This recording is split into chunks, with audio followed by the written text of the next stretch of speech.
네, 시청자 여러분 안녕하십니까? 뉴스타트 3부 시작합니다. 첫 소식입니다. 트럼프 행정부의 각종 정책들 많은 논란을 낳고 있죠. 더 심각한 양극화를 초래해 통화 정책에도 영향을 줄 것이라는 전망이 나왔습니다. 고금리로 위축됐던 미국 부동산 시장은 금리 인하의 여파로 회복 조짐을 보이고 있습니다. 뉴욕에서 이승윤 특파원입니다. 정부 보조금으로 미국인이 저렴하게 민간 건강보험에 가입할 수 있게 하는 오바마 케어 보조금 지급 중단 법안이 고성 속에 하원을 통과했습니다. Millions of Americans will not be able to afford health insurance because Americans don't have an extra $1,000 or $2,000 in their pockets every month to pay for health insurance. 건강보험료 부담은 트럼프 대통령의 관세로 물가가 올라 상대적으로 큰 타격을 받은 저소득층과 고소득층 간의 소비 양극화를 심화시킬 전망입니다. 중저소득층의 구매력이 악화되는 상황에서 실질 소득 감소가 지속이 되면 소비가 위축되고 연체율 상승 등의 금융 안정에도 부정적인 영향을 미칠 수 있음에 유의해야 됩니다. 연방준비제도의 핵심인 존 윌리엄스 뉴욕 연방준비은행 총재는 계층 간 소비 양극화가 통화 정책에 큰 영향을 미칠 것으로 내다봤습니다. 다만 고금리에 신음하던 미국 부동산 시장은 3연속 금리 인하에 회복세를 보이고 있습니다. 바닥을 찍고 조금 올라가는 게 아닌가. 상업용 부동산에 대한 어떤 우려는 예전보다는 조금 이제 잠잠해진 그런 상황이라고. 실제로 미국의 11월 잠정주택 판매 지수는 78.8로 7월 이후 꾸준한 상승세를 이어가고 있습니다. 미국 3위 투자은행인 뱅크 오브 아메리카의 브라이언 모이니엔 최고 경영자는 새해에는 무역 긴장 완화가 기대된다며 인공지능을 중심으로 미국 경제가 올해 2%보다 오른 2.4%의 성장률을 기록할 것으로 예측했습니다. 뉴욕에서 YTN 이승윤입니다. 트럼프가 네타냐후 이스라엘 총리와 만나 가자 지구 휴전 이행 방안을 논의했습니다. 이란에 대해선 핵 역량을 다시 키우려 한다면 신속하게 공격에 나설 것이라고 경고했습니다. 워싱턴에서 신윤정 특파원이 보도합니다. 플로리다주 자택에서 베냐민 네타냐후 이스라엘 총리와 만난 도널드 트럼프 미국 대통령은 가자지구 휴전 합의 2단계가 매우 신속히 추진되길 바란다고 말했습니다. 휴전 합의 2단계는 하마스의 무장 해제와 이스라엘의 철군, 가자지구 안보와 치안을 담당할 국제안정화군 구성 등을 포함합니다. 트럼프 대통령은 가자지구 재건이 곧 시작될 거라며 하마스의 무장 해제를 전제 조건으로 내걸었습니다. As quickly as we can, but there has to be a disarmament. You know that we have to disarm with Hamas. 이란에 대해서는 강경한 입장을 재확인했습니다. 이란이 핵무기 프로그램을 재개할 경우 즉각 공격에 나설 거라 경고하면서도 이란이 협상을 원한다면 현명한 선택이 될 것이라며 대화의 여지를 남겼습니다. Now I hear that Iran is trying to build up again, and if they are, we're going to have to knock them down. We'll knock them down. 트럼프 대통령은 블라디미르 푸틴 러시아 대통령과 전화로 생산적인 대화를 나눴다고 설명했습니다. 우크라이나가 푸틴 대통령의 관절을 공격하려 했다는 주장에 대해서는 마음에 들지 않는다면서 매우 화가 났다고 불쾌감을 표시했습니다. Because we're talking about, it's a delicate period of time. This is not the right time.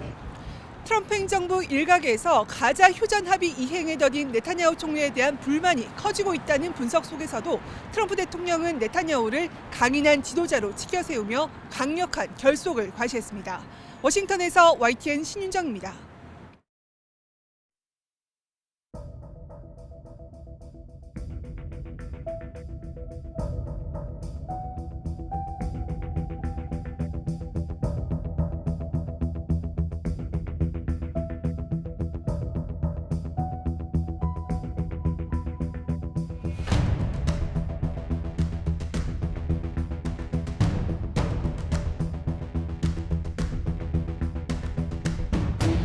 쿠팡의 김범석 의장이 본인의 친동생이 부서장으로 있기 때문에 그 친동생하고 가장 많은 소통을 하지 않을까 싶습니다.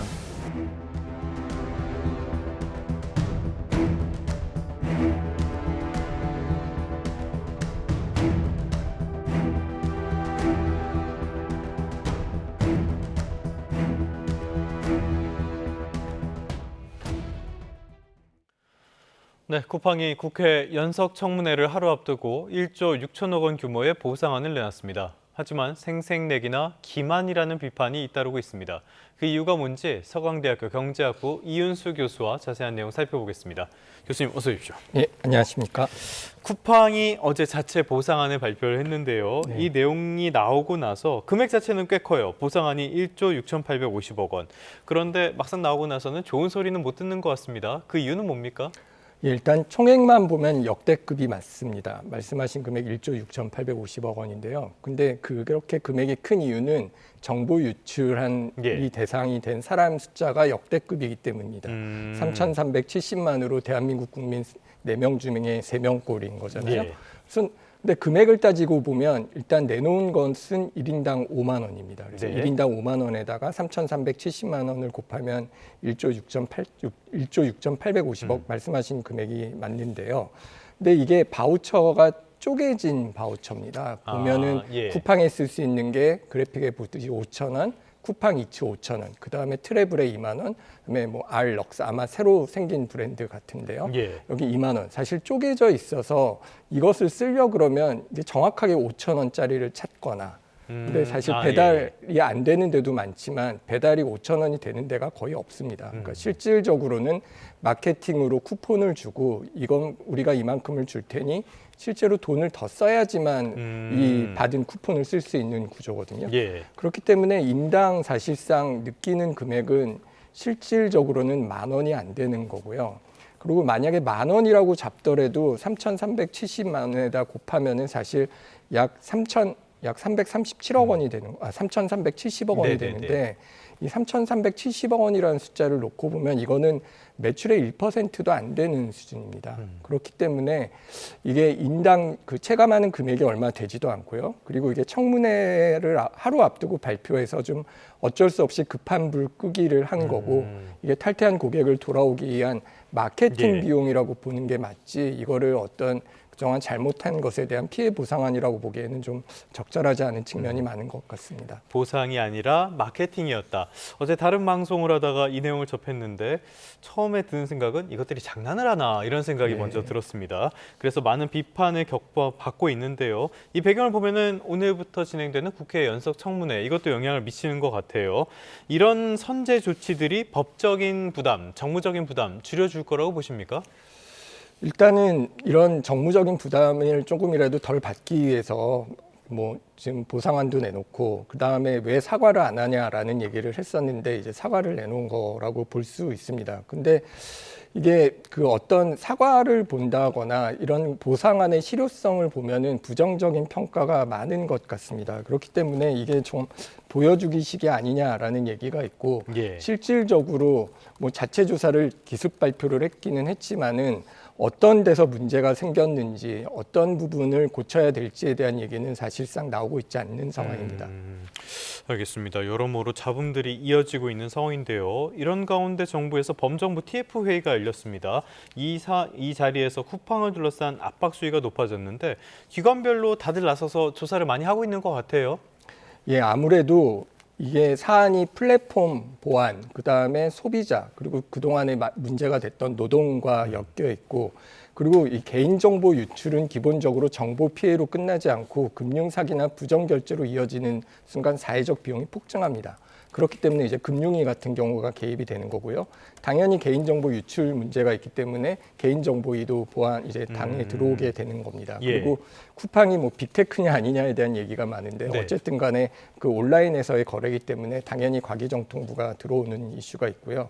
그다음에 가장 큰 이슈는 아무래도 공정위가 될 것 같습니다. 이 영업정지 여부 판단이 이슈가 되고 있는데 이 정보 도용과 소비자 피해가 어느 정도 되느냐에 따라서 이게 이슈가 될 것 같은데요.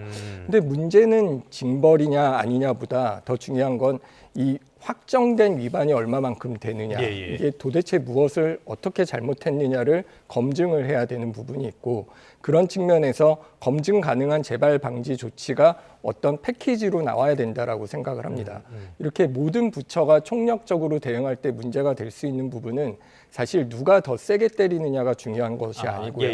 이게 어떤 정치적인 논쟁으로 가려서 문제의 핵심이 흐려지면 안 된다라고 생각합니다. 어떤 처벌 경쟁보다도 중요한 건 중대한 과실이 무엇이었는지, 구조적 통제가 실패했는지와 같은 사실관계를 명확하게 확정해서 이런 일이 일어나지 않도록 하는 것을 제도화하는 게 필요하고요. 이게 정치적 처벌로 가게 될 경우에는 사실 기업은 지금 뭐 갑자기 보상안도 아닌 보상안을 내놓듯이 어떤 법무 방어라든가 아니면 뭐 단기적인 면죄부를 받기 위한 데 뭐 로비를 한다든가 이런 데 더 집중하게 되고 결국 소비자 보호가 이루어져야 되는데 소비자 보호가 되지 않을 가능성, 이제 소비자 보호를 방어할 수 있는 이런 일이 재발되지 않도록 하는 방안이 나오기는 어려워질 수도 있습니다. 사실 저희가 쿠팡이 이렇게 어떤 면에서는 굉장히 강하게 장난하는 거야라고 생각이 들 정도로 대충 대응을 하고 있는 것도 소비자들이 먼저 그동안 워낙 많은 정보 유출이 있었기 때문에 둔감해진 측면이 있고요. 그다음에 어떤 새벽 배송이랑 이런 것들이 뭐 다른 데로 이동하기 어렵다라는 자신감이 있기 때문인데요. 그래서 이런 것들을 생각을 해보면 크게 때리기보다는 어떤 매출 연동을 통한 제재를 통해서 보안 투자를 제대로 하고 이런 일이 재발되지 않도록 하는 어떤 조치, 그리고 소비자 재산 피해와 관련된 게 있다면 이런 것에 대한 보상이 제도적으로 만들어지는 게 중요할 것 같습니다. 말씀하신 것처럼 괘씸죄보다는 명확한 문제점을 찾아서 재발을 방지하도록 유도하는 게 더 중요할 것 같습니다. 김범석 의장은 청문회 이번에도 불출석하겠다고 밝혔고요. 이렇게 비판이 커지면서 공정위에서 동일인 지정 이런 것들을 다시 검토해 보겠다라는 이야기가 나왔어요. 간략하게 이거 짚어볼까요? 지정 요건이 뭐고 지정되면은 뭐가 달라지는 겁니까? 예, 여기서 말하는 동일인은 흔히 저희가 얘기하는 어떤 기업의 지배 총수를 얘기합니다. 총수 개념이라고 보면 되고요. 공정위가 대기업 집단을 지정할 때 중요한 거는 그 집단을, 대기업 집단을 사실상 지배하는 주체가 누구인지를 특정해서 동일인으로 적시하게 됩니다. 근데 공정위가 보통 판단할 때는 이 최상단 회사의 최다 출자자라든가 기업 집단의 최고 지휘자, 그다음에 경영에서 누가 지배적인 영향력을 행사하는가, 그리고 대내적으로 누가 대표자인가. 우리 지금 뭐 김범석 이제 의장이 나오고 있는 건데, 그다음에 승계에 대한 경우를 논의를 하는데, 쿠팡이 문제가 되는 것은 이 자연인을 동일인으로 둘 때는 국내 계열 회사의 범위가 실질적으로 이제 달라지지 않을 것이라는 것과 친족의 참여 여부입니다. 사실 이 경우 동생이 어떤 경영에 참여를 할 경우에는 그동안에 그 쿠팡이 받았던 규제 공백에 대한 문제가 이제 제기가 되고요. 특히 총수 일가가 지분이라든가 경영 참여 등을 하게 됐을 경우에는 지배구조 관련해서 공시 자료 제출에 대한 의무도 커지기 때문에 지금까지 쿠팡이 그 법인이 동일인으로 되어 있기 때문에 의장이 사실 청문회에 나오지 않고 이런 혜택이 사실상 이제 문제가 되기 시작하고요. 이제 구조적으로는 쿠팡의 지배 구조를 누가 실질적으로 지배하느냐, 그다음에 이와 관련돼서 이제 사익 편취, 일감 몰아주기 이런 우리가 흔히 어떤 재벌에 대해서 얘기했던 규제에 대해서도 이제 적용을 받게 되는 이슈가 생기게 됩니다. 알겠습니다. 규제의 사각지대가 해소될지 이 부분은 계속 지켜봐야 될 것 같습니다. 자, 이번에는 조금 그래도 기분 좋은 소식 하나 살펴보려고 합니다. 모처럼 반가운 소식인데요. 우리나라의 연간 수출액이 사상 첫 7천억 달러를 돌파했다.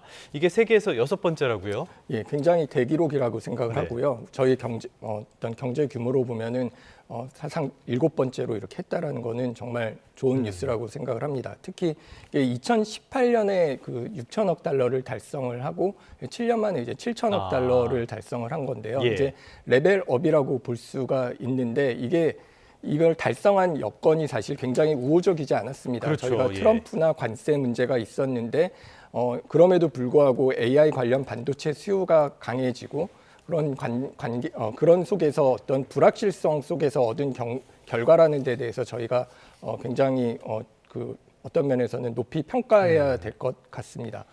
알겠습니다. 미국, 독일, 중국, 일본, 네덜란드에 이어서 세계에서 6번째로 달성한 대성과.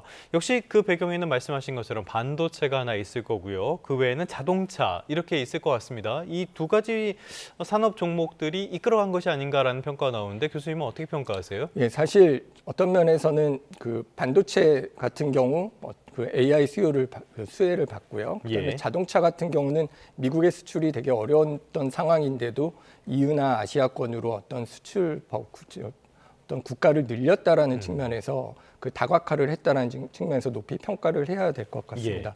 근데 우리나라 전체로 놓고 보면은 이게 반도체가 어떤 면에서 집중도가 되게 커졌고 반도체 자동차에 의존하는 정도가 되게 커졌다라는 것이 좀 우려가 될 것 같습니다. 물론 식품이나 화장품 같은 새 수출 동력이 이제 생기고는 있지만 전반적으로 반도체나 자동차에 대한 집중도가 커지고 거긴 작으니까요. 다른 여타 산업 같은 경우 어떤 일부 주력 사업, 예를 들면 뭐 문제가 되는 석유화학이라든가 철강 같은 경우는 부진이 되고 있는 것이 이게 커지고 있는데 여기에 대해서 저희가 고민해야 될 부분은 철강이나 이런 석유화학이 부진하고 있는 이유는 중국이 따라오기 때문이고요. 반도체 같은 경우 상당히 많은 부분을 이제 또 중국이 따라오게 된다 그러면 어떤 우리가 굉장히 견고하게 가지고 있는 어떤 반도체 의존도가 너무 높아져서 이것이 흔들릴 경우에는 문제가 된다라는 점이 하나가 있고 반도체 자체가 자동차도 마찬가지지만 굉장히 경기를 많이 타는 거기 때문에 지금처럼 경기가 좋으면 굉장히 수출 호조에 저희가 박수를 치지만 이게 경기가 꺾일 경우에는 그만큼이 우리나라 경제에서 빠져나간다라고 하면은 저희가 타격도 굉장히 클 겁니다. 그렇기 때문에 어떤 반도체가 잘 안 됐을 때 경기가 얼마나 어려울 것인가에 대한 문제를 생각해 본다면 다른 어떤 그 반도체를 대체하고 그 이외에도 우리 수출을 또 이끌 수 있는 산업에 집중하는 게 중요할 것 같습니다. 알겠습니다. 반도체, 자동차, 거기에 뭐 조선 같은 일부 품목에 너무 집중돼 있다. 그래서 다변화를 해야 된다라는 이야기가 오래전부터 나오고 있는데 아직도 상황은 그렇게 개선되진 않는 것 같습니다. 환율은 영향을 안 미쳤을까요? 일단 환율이 영향을 미친 부분은 사실 반도체 같은 경우는 가격 경쟁을 하고 있는 상품은 아닙니다. 잘 아시다시피 비싸도 산다. 이게 거의 어느 정도 독점적인 영향력을 행사하고 있는 종목이기 때문에 사실 필요하면 사는 거고요. 지금 같은 상황에서는 아무리 비싸도 사야 되는 상황인데 그 산 물건의 가격이 높은 환율로 평가되었기 때문에 사실 그 덕을 봤다라고 봐야 될 것 같습니다. 똑같은 양을 똑같은 달러로 팔았어도 이게 높은 환율로 계산이 됐다면 이 수출 그 가격이 기업 업적에서는 되게 좋아질 수도 있을 거고요.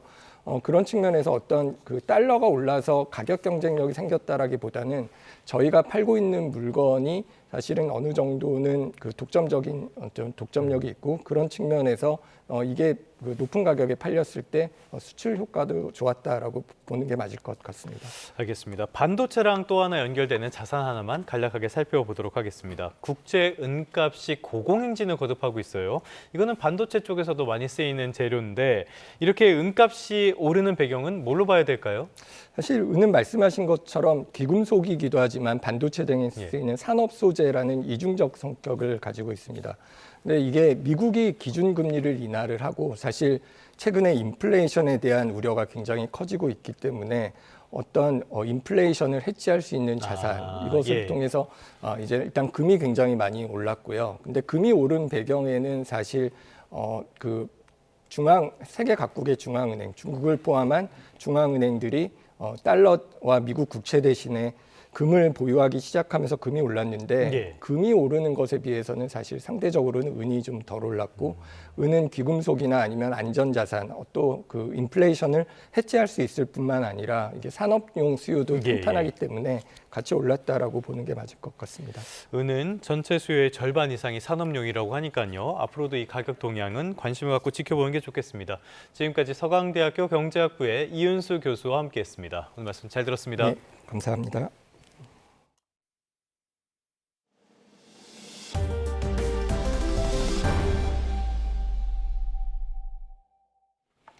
네, 다음 소식입니다. 올해 제야의 종 타종 행사에는 10만 명이 몰릴 것으로 보입니다. 서울시는 행사가 열리는 보신각 사거리를 전면 통제하고요.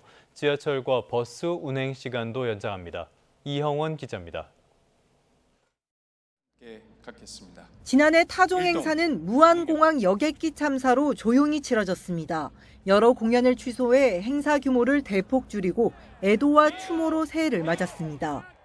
1월 4일까지가 애도 기간으로 추모 기간으로 정해진 만큼 많은 시민들이 함께 마음을 모아서 고인들의 명복을 빌고 그리고 유가족 여러분들의 깊은 위로의 말씀을 마음을 전할 수 있으면 좋겠습니다. 올해는 예년처럼 열리는데 가수 양희은 씨와 션 등 11명이 타종에 나서고 오세훈 서울시장과 최호정 서울시의회 의장 등이 참석합니다. 서울시는 행사에 10만 명이 몰릴 것으로 보고 당일 저녁 6시부터 1월 1일 아침 7시까지 보신각 사거리를 전면 통제합니다. 또 행사 시간을 전후해 종강역을 무정차 통과시키고 서울 지하철 막차 시간을 평소보다 1시간 연장해 새벽 2시까지 운행합니다. 인파가 몰리는 만큼 이 시간대 운행을 104차례 늘려 시민 불편을 최소화할 예정입니다.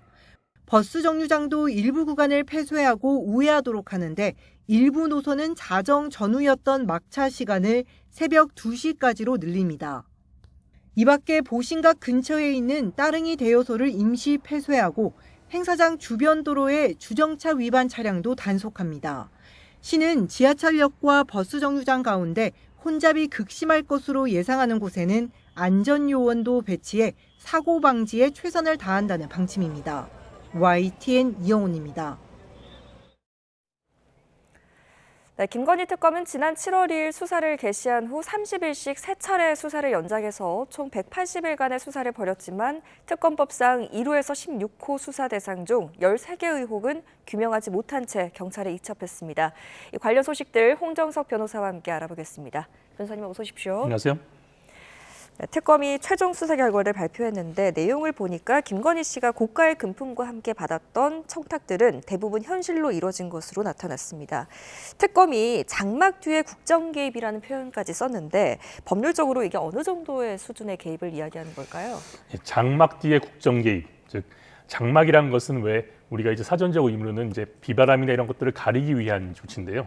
그 장막을 뚫고 국정에 개입했다 이런 의미이기 때문에 예전에 최순실 특검 때 이제 국정농단의 연장선상이라고 보이는데요. 네. 여러 가지 혐의 사실에 대해서 이제 그 국정 개입, 그러니까 즉 인사의 개입이라든지 정책 개입이라든지 여러 가지 국가적으로 공무원들이 해야 되는 일에 대해서 김건희 씨가 직접적이나 간접적으로 개입을 했다 이런 의미로 보입니다. 네, 수사기관이 쓸 수 있는 말 가운데서도 강도가 좀 세다고 봐도 되는 걸까요?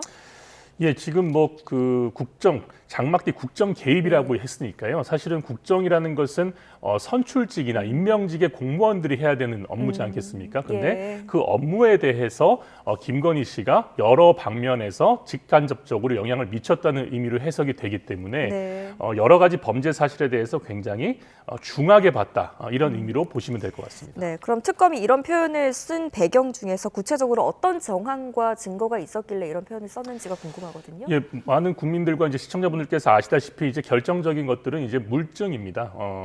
우리가 이제 이번에 많은 명품 브랜드들을 국민들께서 이제 새롭게 알게 되시지 않았습니까? 그런 물증이 가장 결정적인 증거로 보이고요.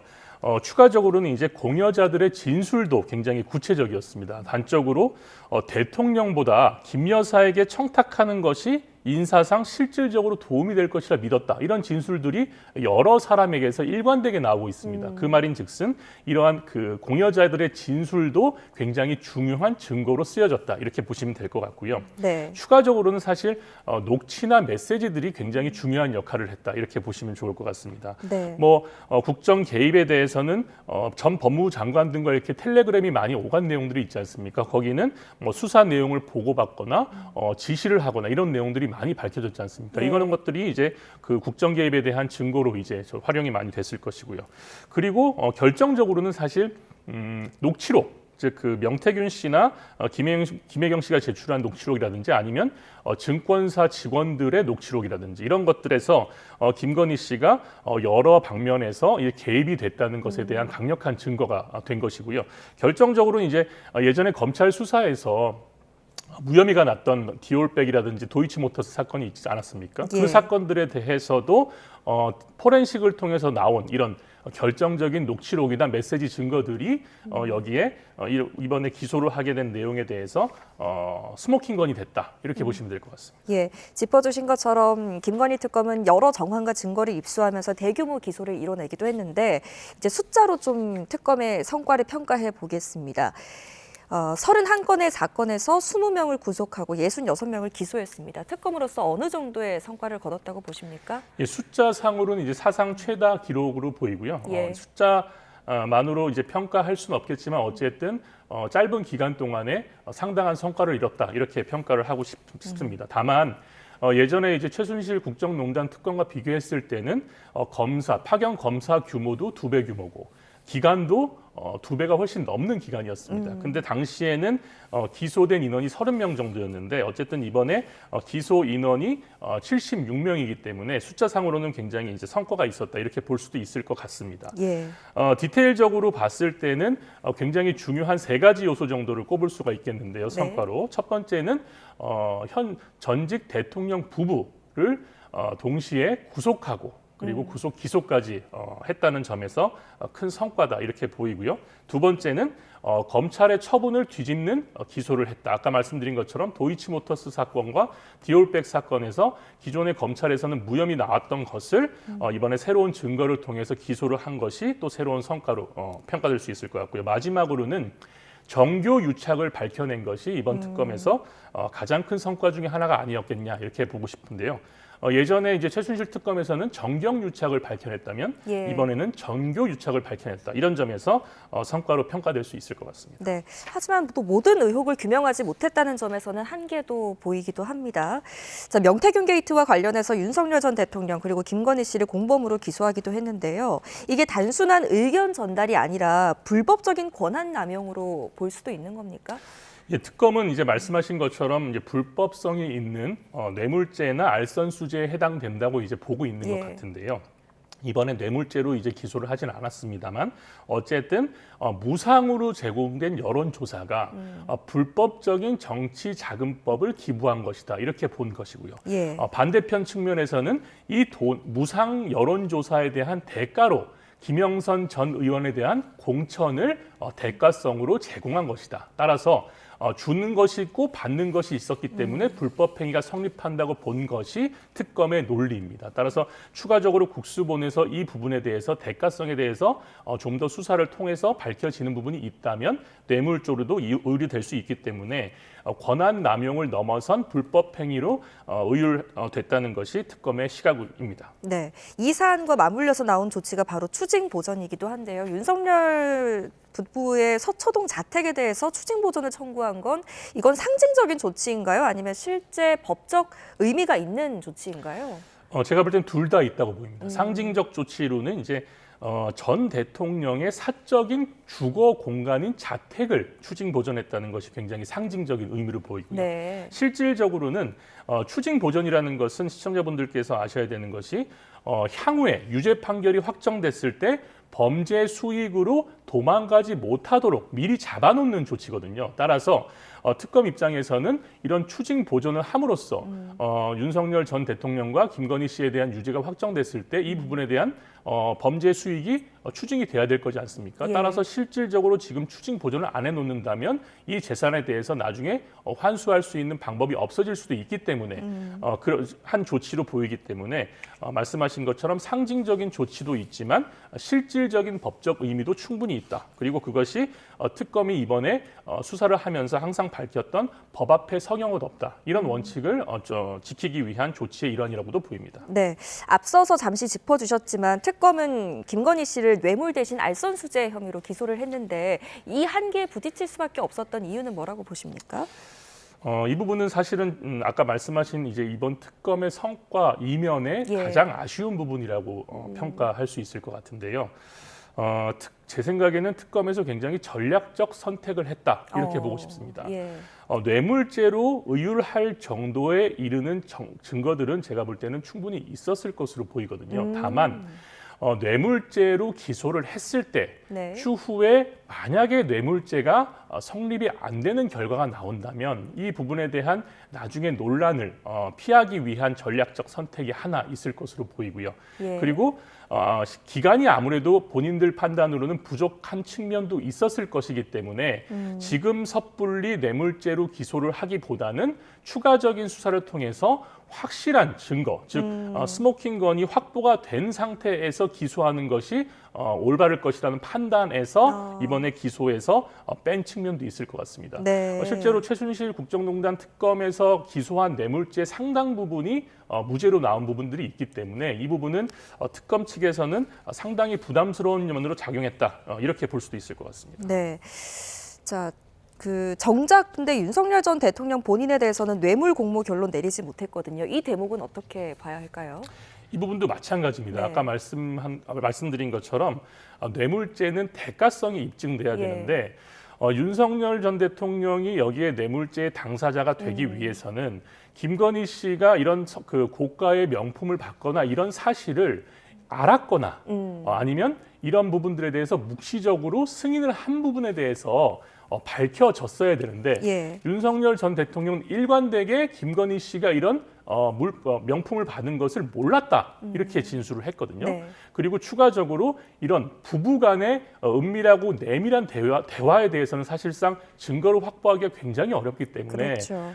이번 특검 기간 동안에 이런 부분에 대한 진술 증거도 부족했고 이런 물증도 확보가 안 됐기 때문에 윤석열 전 대통령이 부득이 뇌물죄에서 빠질 수밖에 없었다. 이렇게 보시면 될 것 같습니다. 네, 이런 상황에서 김건희 씨가 직접 내놓은 발언도 여러 가지 해석을 낳고 있는데요. 말로 끝나는 게 아니라 재판으로 판단돼야 한다라는 발언을 했습니다. 이게 뭐 자신감의 표현일까요? 아니면 전략적인 메시지라고 봐야 될까요?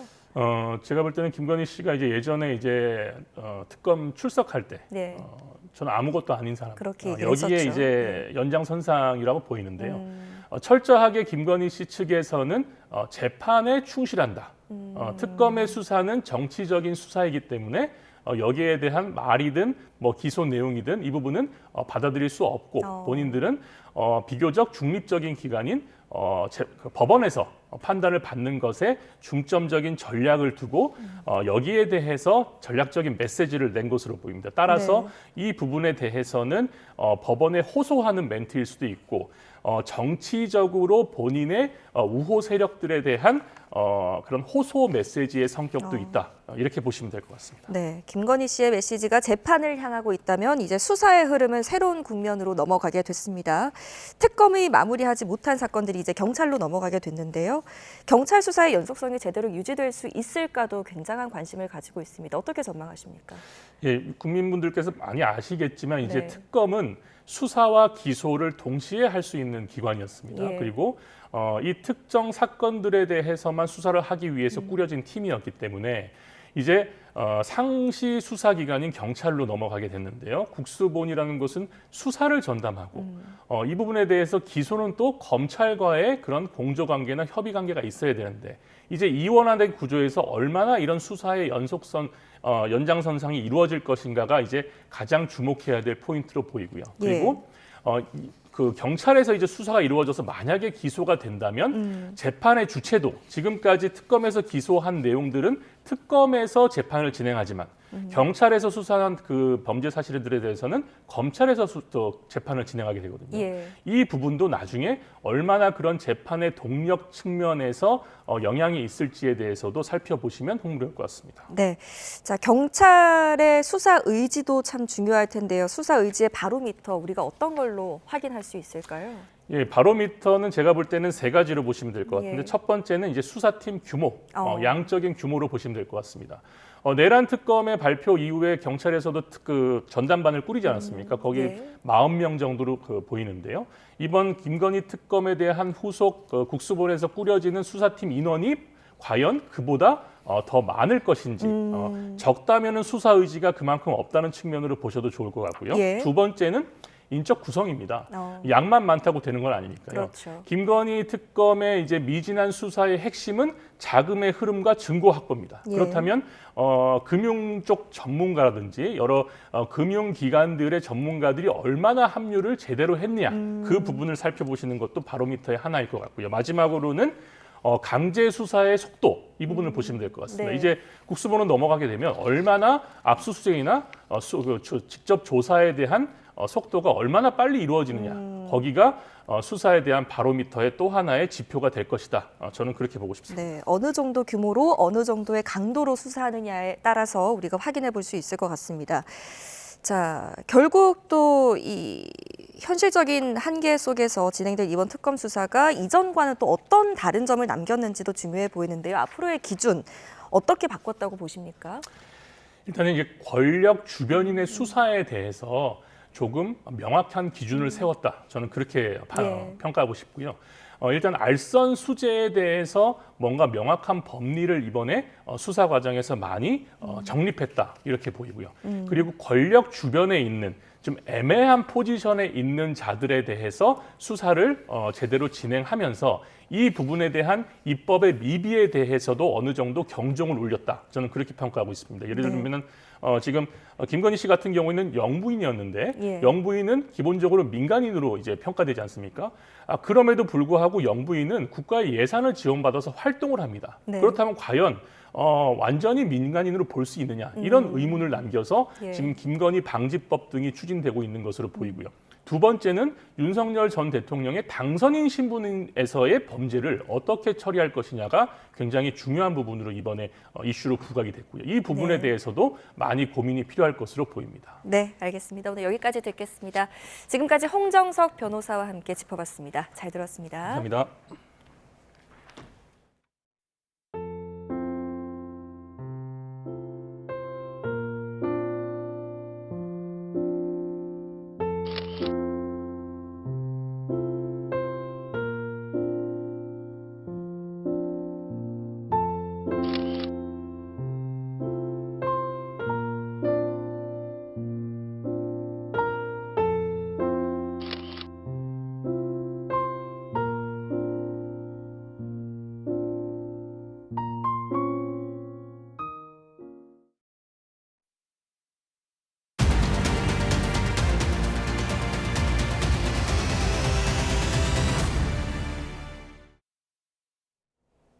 다음 소식입니다.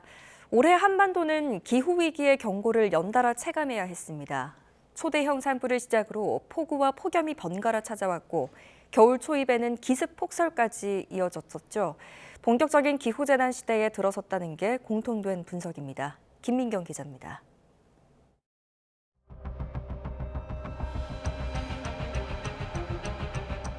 (3월) 봄의 시작과 함께 찾아온 건 꽃소식이 아닌 불길이었습니다. 사상 처음 경험한 초대형 산불은 강풍을 타고 뛰는 속도보다 빠르게 번졌고 산을 넘어 도시까지 집어삼켰습니다. 여름에는 극과 극으로 치닫는 기후가 한반도를 뒤흔들었습니다. 강릉과 동해안에는 비 한 방울 내리지 않는 극심한 돌발 가뭄에 시달렸고 호남과 영남 등 전국 곳곳에서는 하늘이 무너진 듯한 기록적인 집중호우가 쏟아졌습니다. 같은 계절, 정반대의 재난이 동시에 나타난 겁니다. 폭염과 열대야는 밤낮의 경계를 무너뜨렸고 지반이 약해진 산지에서는 산사태가 잇따랐습니다. 늦더위와 이른 추위가 겹치며 가을은 점점 짧아졌고 지난해에 이어 올해도 겨울 초입부터 기습폭설과 한파가 되풀이됐습니다. 각종 기록을 경신하고 폭염과 집중호우, 극심한 기상가뭄 등 강하고 독해진 복합기후재난, 다양한 위험기상으로 기후위기의 단면을 볼 수 있는 해였습니다. 정부는 5년 만에 낸 올해 기후위기 평가 보고서에서 한반도가 이미 기후재난 시대에 들어섰다고 명시했습니다. 기온과 수온 등 기후변화 속도는 세계 평균보다 빠르고 극한 강수와 폭염, 초강력 태풍과 산불 위험은 앞으로 더 잦아질 가능성이 크다고 경고했습니다. 이제는 재난이 굉장히 시간 여유를 주지 않고 바로바로 찾아오고 있습니다. 산불, 그다음에 폭우, 산사태까지 이렇게 한꺼번에 연결이 되는 복합재난 형태로 바뀌어가고 있고 이제 이런 것들이 앞으로 몇십 년 동안은 우리가 겪게 될 새로운 기후가 아닐까 이렇게 짐작을 하게 하고요. 국내 이산화탄소 농도는 이미 지구 평균을 넘어섰고 증가폭도 더 큽니다. 기후위기는 전 세계 어느 지역보다 한반도에서 뚜렷하게 드러나고 있습니다. YTN 김민경입니다. 해외 무대에서 우리나라 콘텐츠의 활약이 돋보인 올해, 유난히 연예계에 큰 별이 많이 졌습니다. 연초에는 국민 트로트 가수 송대관 씨가 갑작스럽게 떠났고 연말엔 영원한 현역 이순재 배우와 또 연극 1세대 스타 윤석화 씨까지 대중 곁을 떠났습니다. 이광현 기자가 돌아봤습니다. 지난해 트로트 4대 천왕 중 현철을 먼저 보낸 가요계는 연초부터 송대관의 갑작스러운 부고를 접했습니다. 해뜰 날을 비롯한 히트곡들로 대중과 희로애락을 나눴던 송대관이 떠나자 동료들은 허망함을 감추지 못했습니다. 선후배들이 자꾸 가니까 굉장히 마음이 허전하고 또 가요계가 좀 텅 비어있는 그런 느낌이 들어서 어쨌든 너무 슬픕니다. 올가을엔 개그계도 멘토이자 대부인 전유성의 마지막 가는 길을 배웅했습니다. 개나 소나 콘서트, 강아지 이루기랑 콘서트를 만들었듯이 아마 천국에서도 또 그렇게 아이디어를 쓰시고 그렇지 않을까 생각되네요. 무대와 스크린으로 관객과 호흡했던 원로들도 연달아 대중 곁을 떠났습니다. 영원한 현역 이순재는 고순의 나이에도 대학로 소극장을 지키며 연출자로서 후배들을 지도했습니다. 난 젊었을 때 작가가 되고 싶었지만 이루지 못했고 응변가가 되고 싶었지만 안다시피 내 말솜씨는 보잘것도 없었어. 아무것도 된 게 없어. 이제 이런 시골 구석에서 생을 마감해야 하다니. 1960, 70년대 영화계 황금기를 이끌며 한국의 엘리자베스 테일러로 불린 김지미도 이달 초 미국에서 세상을 떠났고 1세대 연극 스타로서 장르와 매체를 가리지 않고 연기했던 윤석화도 투병 끝에 그리운 무대를 떠났습니다.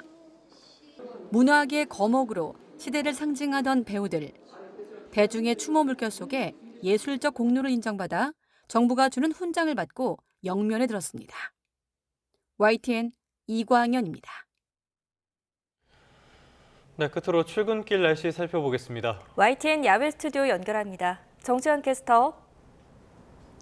네, 정수현입니다. 네, 오늘 아침엔 다시 날이 추워졌네요. 네, 기온이 다시 영하권으로 떨어졌습니다. 현재 서울 아침 기온이 영하 3도로 어제보다 무려 8도나 낮게 출발하고 있고요. 대부분 지역에서도 기온이 영하권을 보이고 있습니다. 오늘 나오실 때는 옷차림 따뜻하게 하고 나오시기 바랍니다. 당분간 추위가 더 심해지는 거죠? 네, 해가 저물 무렵 찾아오는 이른바 세미탄파가 점차 본격화되겠습니다. 기온이 내림세를 보이면서 새해 첫날인 목요일 아침에는 서울 기온이 영하 11도까지 곤두박질하겠습니다.